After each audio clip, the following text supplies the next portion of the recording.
മക്കളിൽ ഏറ്റവും വലിയൊരു പ്രശ്നമായി വരുന്ന ഒരു കാര്യമാണ് ഇപ്പം സ്ക്രീൻ ടൈം എന്ന് പറയുന്നത്. അവരെ മാത്രം കുറ്റം പറഞ്ഞിട്ട് കാര്യമില്ല, നമ്മളും കൂടി മാറ്റി വെക്കണം, എന്നാലേ അവരിലൊരു മാറ്റം ഉണ്ടാവുള്ളൂ.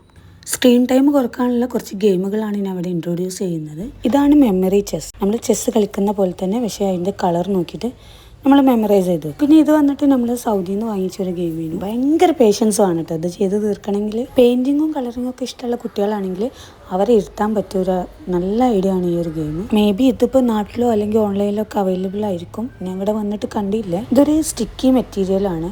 അപ്പം കുറേ ബീഡ്സും അതിൻ്റെ കൂടെ ഉണ്ട്. ഇതൊരു കളർ പിക്ചറാണ്. ഈ ബീഡ്സ് വെച്ചിട്ട് നമ്മൾ ഈ സ്റ്റിക്ക് ചെയ്യുന്ന ബോർഡിൽ, ഈ ഒരു ക്യാൻവാസിൽ, ഇതാണ് നമ്മളെ ക്യാൻവാസിൽ പിക്ചർ.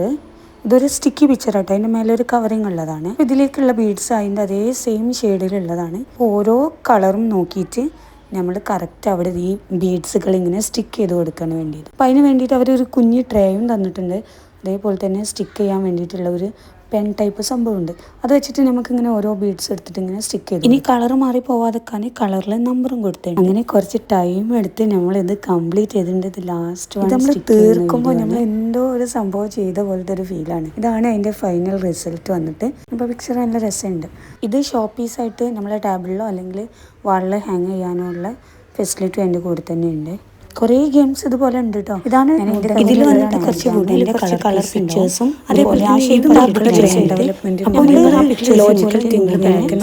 ഇന്നത്തെ വീഡിയോ. ചാനൽ സബ്സ്ക്രൈബ് ചെയ്യാതെ നിങ്ങൾ കമന്റിൽ മെൻഷൻ ചെയ്യുക. സബ്സ്ക്രൈബ് ചെയ്യുക, അതുപോലെ തന്നെ ലൈക്ക് ചെയ്യാനും മറക്കല്ലേ.